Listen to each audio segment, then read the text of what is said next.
Par les ruelles coupées d'escaliers, le poussant, le tirant, on emmène Jésus. Ou donc, au palais du grand prêtre, chez Caïphe.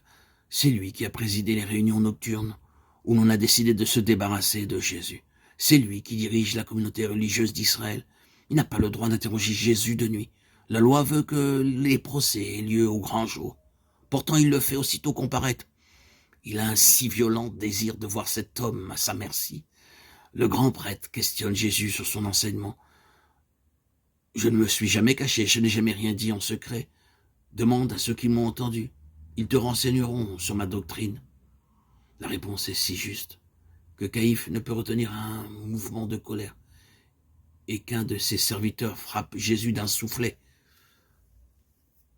Ce qui est encore une illégalité, car la loi interdisait formellement de frapper un accusé. D'autres phrases du grand prêtre provoquent des réponses aussi justes du Christ. Alors Caïphe pose la plus grave des questions. « Es-tu le Messie, le Fils du béni? Dis-le nous, je t'en adjure. » Pas un instant Jésus ne songe à se dérober. Cette question, il le sait, lui est posée pour provoquer sa chute. Mais l'heure est venue où il faut affirmer qui il est à la face du monde. Tu l'as dit, je suis le Messie. Et je vous le déclare, un jour, vous verrez le Fils de l'homme assis à la droite de la puissance divine et venant sur les nuées du ciel.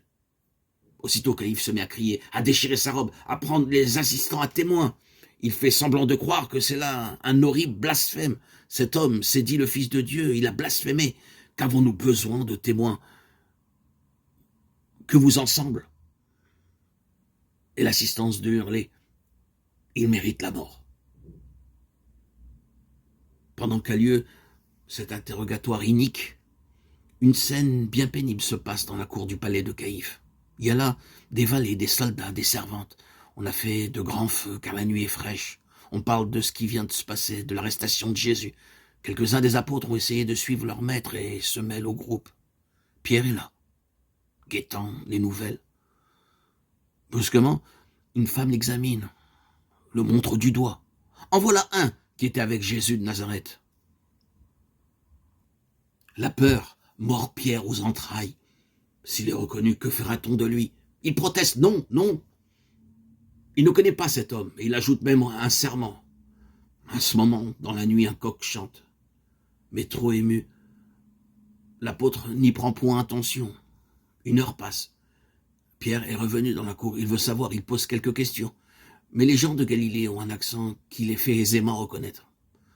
Allons, lui crie-t-on de nouveau, avoue-le, ton langage te trahit, tu es galiléen, tu es de la bande de Jésus. Et un des valets ajoute, je t'ai vu dans le jardin des Oliviers avec lui. Serré ainsi, tremblant de crainte, le malheureux Pierre lâche pied, il multiplie les serments, les protestations. Non, non, je ne connais pas cet homme, je ne l'ai jamais vu. À ce moment, pour la seconde fois, le cri du coq résonne. Pierre l'entend et il tressaille. Il se souvient des paroles du Christ et il a honte de sa faiblesse. Quoi donc? Au premier danger, il a abandonné son maître et comme il courbe la tête, regarde à droite et à gauche, voulant s'enfuir, Jésus apparaît sur le seuil du palais, entre les gardes. Son regard qui voit tout pénètre le malheureux Pierre jusqu'au fond de sa conscience. Faiblesse de l'âme humaine, même des plus grands saints.